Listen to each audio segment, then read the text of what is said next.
Hey friends, I wanted to hop on really quick and let you know that March is Endometriosis Awareness Month, which is huge. All month long, I've been following pages on Instagram, the Endo Co, Endometriosis Awareness, different companies that are promoting endometriosis awareness. So I just wanted to hop on and give you guys a few tips that you may not know, or a few bits of information that a lot of people either have misconstrued, misunderstood, or just simply don't know. Endometriosis affects 1 out of 10 women. Um, it's just something that we get when we start our menstrual cycle. So, what happens is, I'm not sure a lot of people know this, or if you do, your menstrual cycle is when the lining of your uterus sheds each month, and it's natural, and it's what happens when we get our periods to let us know that that follicle of an egg was not used, so it is being discarded through your body, which is your period. Now, your uterus lining will shed as well to create a new lining each month until you get pregnant. Women with endometriosis, their lining does not shed properly. So either their entire lining, parts of their lining will not shed and will do the reverse effect and go back through your tubes, and it can get stuck. It's what creates your scar tissue and all of your sticking to your organs. For me personally, my endometriosis has been caused since I was 12 when I started my menstrual cycle.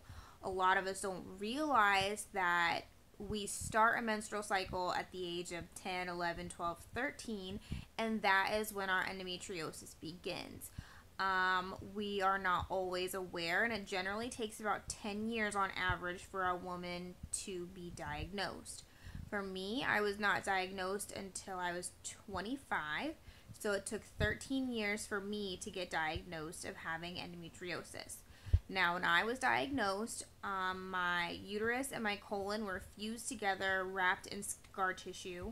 So that made it a little bit more difficult because my uterus and my colon had to be defused. Now, for a lot of other people, I've heard where your ovaries connect behind your uterus, which is never a good thing because you don't want your ovaries or your tubes to be affected because that can affect your fertility. I think it's really important to understand that each case of infertility and endometriosis is going to be different. In my case, I have a really hard time with fertility because the scarring from my uterus stuck to my colon affected my left tube and ovary. It affected it so much that it was so enveloped that it had to be removed. A lot of people can get them saved through a process. When you do your laparoscopy, it's called a dye test, and your doctor will run dye through your tubes to see if they're open or closed.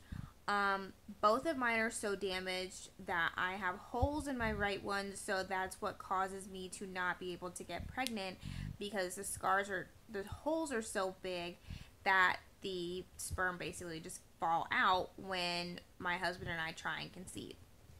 It's a lot of information. It's maybe a lot for some people to take in, but that's kind of what happens. This disease affects millions of women around the world. You go from stage 1 to stage 4. That doesn't necessarily mean that stage 4's symptoms are going to be worse than stage 1, because sometimes stage 1 or 2, their cramping, their pain can be worse than someone who has stage 3 or 4. Now, my pain is generated in my back and my lower pelvis. When I'm ovulating, I can tell because my back gets very crampy and it hurts a lot, and it just doesn't feel good. For other people, I'm not sure what their symptoms could be with their endometriosis. It could be sharp pain. It could be nausea, vomiting. You have issues with bowel movements, so you could have constipation, diarrhea. There are so many things that you can have. Constant migraines is something that a lot of women with endometriosis deal with.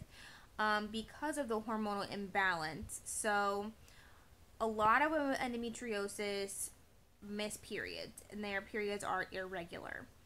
Um, their periods could last anywhere from the normal 7 days all the way up to several months. I've never had that happen to me before, and what's very strange about my condition, which is why my OB didn't necessarily know that I had endometriosis, was because my periods were so regular that they were every 28 to 30 days, every single month, my entire life. I've never had a period that I missed. I've never had a period that went too long either. My periods have always been 5 to 6 days. It's been the normal flow, and then I just had a lot of cramping, a lot of back pain, a lot of nausea, and to the point that I would have to call off work because I could not move. And it was at the age of 23, 24 that my husband, who was my boyfriend at the time, was like, something's wrong. And I'm like, no, it's just the normal period. It'll be fine. I just have to get through today, and then tomorrow I'll be okay. But then as it kept going and going and going, I was like, maybe he's right. Maybe something's wrong. So I kept asking questions. My doctor was like, well, you can't do any birth control because birth control would trigger a migraine for me. Because you are messing with your hormones in your system that way, my migraines would just be completely off the charts. So until my neurologist could figure out something to where I could take birth control pills or do something, that was just a no-go. So currently I am having a cycle regularly, which sucks because it is very, very painful. And two, my endocrinologist is working with a pharmacy to get Depo-Lupron, which will cause me to go into menopause, which we've already talked about. It's the devil's juice and it sucks. But this month for March, I just wanted to pop on and let you know that it's Endometriosis Awareness Month. If anybody that you know has endometriosis, polycystic ovarian syndrome, anything that has to do with infertility and reproductive issues, please reach out to them. Please give them a hug. Please let them know that you are praying for them and that you are there for them, because it's difficult. I mean, this journey is super hard. It's taxing. It's frustrating. It's just tough on a woman in general, let alone her spouse.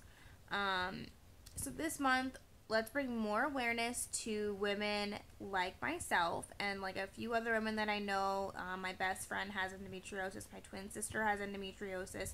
To let them know that we are there for them and we are not going to give up until there is a cure or there is some sort of resolution for us, because this disease is just so common that it gets missed. And I think if we come together and continue to ask questions and continue to let people know, our senators, our government, our local politicians, that we need more reproductive rights, we need more insurance coverage to get help and to get our surgery for laparoscopy, so we are not down and out without having to work, and that we get the physical therapies and the other physical therapies that we need in order to get better. So I think if we continue to ask questions and we just say, hey, something's not right, we need to be listened to and our voices need to be heard, and you can have a help in that too. Even if you don't have endometriosis, you can still say, what can I do? What can I learn today that I didn't know about this disease, so I can try and be relatable or relate to them, because every woman has a period. Just because you don't have endometriosis doesn't mean that someone in your family is not affected by it and you don't know, or a friend's not affected by it. Educate yourself. That's the best thing you can do. There's so many websites that you can go to. Resolve.com is one of the best ones. It's the National Institute for Infertility Awareness, and it is amazing.